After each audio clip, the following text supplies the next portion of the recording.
Yes. What's going on, young man? Wow, young man still? Okay. But what's pretty good is, Tremaine Hawkins just got Oh, on stage, but everything stopped it did. It did. when she got on stage. It was so quiet back It here. did. And you said, "Let me go in here." I said, when he said that, he's got his gospel roots. Oh, yeah. Nah, I mean, that, you know, when I heard the first, few bars, it just stopped everything. It's one of the greatest, for me, it's one of my greatest songs, most inspirational songs of all time, because my faith is what anchors me. And my faith is rooted in the fact that God is a God of transformation. And God is a God to take things that are in one space and to take them to an entirely different level. And that's what I think that song signifies. I think about my own life. I think about the work we want to do in our city of Newark. It's about change. It's about transformation. And then to have one of the most amazing artists of all time a couple hundred yards from me, Right. I had to stop and say, I'm going to go acknowledge his presence and acknowledge Tremaine Hawkins' presence because she's an amazing woman of God. Yeah, she said she's been ministering and singing for 45 years. Yeah, yeah. That's a smidge older than I, just a smidge, but can you imagine a career that spans that time? And not only a career that spans that time, but it's been impactful and powerful. That's right. That's Every right. song she sang, we're still singing in our churches today. Yeah. It's just a life-changing, That's right. experience, the music that the Hawkins have produced. No, absolutely, and that's reflects the anointing of God. Those who are anointed by God, I believe, are anointed to do things that are permanently a blessing, because our God is a God of all time and of all power. And I think Tremaine is clearly anointed, is clearly blessed, and her blessing and her impact will even outlive her life on this planet. That is very true. Absolutely. Now let's talk about your blessing and impact. Yes. Yes. You're running for mayor. Yes. When did this idea come? I want to run for Yeah. Newark, the mayor of Newark. Yeah.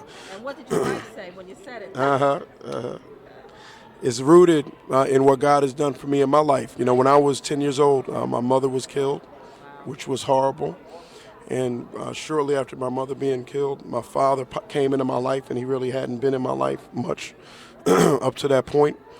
A few months later, I came home. He was gone. He just left. He didn't write a note or anything else. My grandmother took me in, put me in the Boys and Girls Club of Newark. And I would be there one day. I would get a tap on the shoulder, and I would be asked to fill out some paperwork.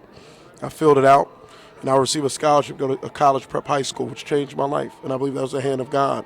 So I've dedicated my life to giving back to what God has given me. I'm a civil rights attorney. I've been a school board president. I founded a public charter school. I was an assistant attorney general for the state of New Jersey. It's all rooted in my passion to give back to God's people what God gave to me. And I'm running for mayor simply as an extension of that, to serve in a broader and more impactful way to enable the people of God in the city of Newark to be able to fulfill more of their promise. Now, Newark has challenges like other Absolutely, cities do. yeah. What would be one of the first things, Yeah. elected mayor, that you would address? Safety. My first priority is safety. We have too many neighborhoods in the city of Newark that are just too dangerous, where families are afraid to allow their children to play outside, where families are prisoners in their own homes. I don't want any family to live like that. I have a wife and 2 children of my own, and I don't want us to live like that. It hurts us economically in terms of job growth because businesses can't expand or enter in the first place.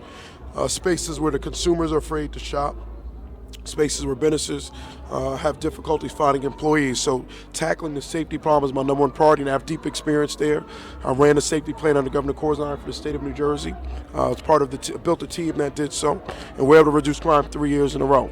We're going to bring that experience with us to City Hall and move the city forward. Wonderful. Yes. Sounds like you have a game plan. We do. Now, Mr. Booker brought it to a certain level, Yes.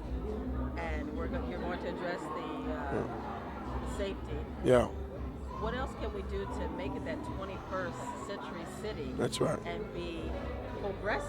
Yeah. You know? We just don't want to be known. Yeah, the Prudential Center is great. It's been an impact. Yes. We have, the other arenas and things like that. But what else would you like to bring? Well, along with safety, we got to grow our economy so more Norkers can put food on the table. and it also helps to develop the city when you have economic investment. So we want to first encourage small and mid-sized businesses to be able to grow through seed capital, venture capital, technical assistance programs, and incubation. We want to retrain our workforce so they can be ready for 21st century jobs.